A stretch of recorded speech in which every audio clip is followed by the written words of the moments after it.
everyone, I'm Charlotte and welcome back to Digital Art Diaries. Today's episode on developing side characters. So, for those of you who are new here, I am Charlotte. I am a digital illustrator, digital artist, and a writer. Although I have not written for months, so don't fight me on that.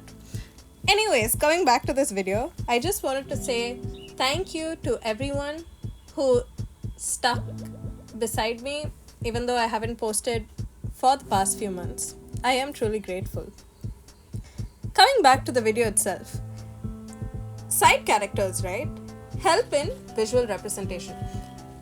In the sense, when you're world building, it's hard to identify what you're trying to say without any point of reference. In the sense, you're building this world out of air. And I guess that's why writers in their niche plot and write down their main objectives before writing a novel itself. Some people write it on the spot, wow, good for them. But most people, I believe, do jot down an outline before jumping right in. And in a way, side characters in the digital art medium really do help in setting that outline. They act as this outline for the main characters to thrive in. At least that's the case for me. And the piece that you saw on screen was supposed to be a representation of Charlotte's best friend called Kelly. But as time passed by, I realized that she looked more like her supposed antagonist called Heather, right?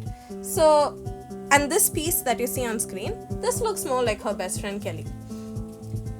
Then again, these two pieces were drawn months apart. So, as those months passed by as well, there is an evolution of the characters themselves. There is obviously a personal change and growth in who I am as a person. And along with me, the story evolves, the story changes. And so the changes to Kelly happen through this piece. And that's the same for world building as well. But in a sense, you know how main characters help and kind of pave the way for the story to chart through?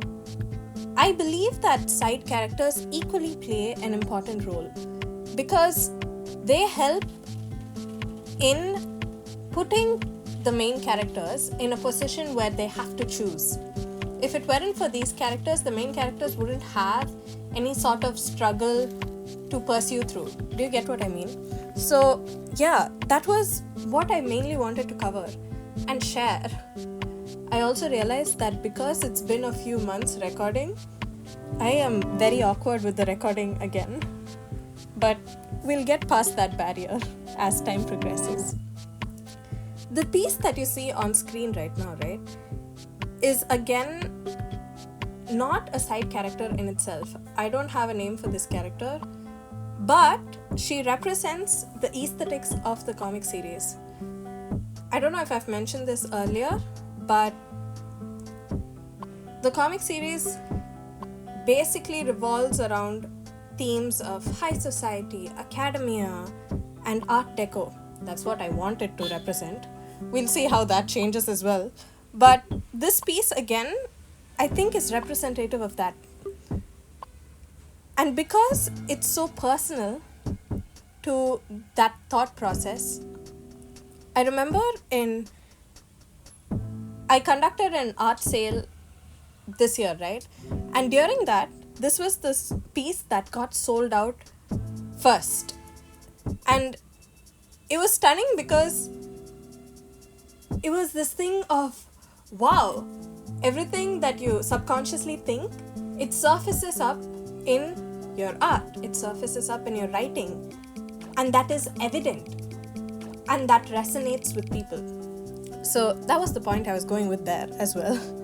But point being, side characters help as a mutual influence, and that's why they are as equal to the story, right? But anyways, that's all I have to say for today. I hope to get less awkward next time. You can find me at Charlotte _Pourquoi on Instagram. Bye!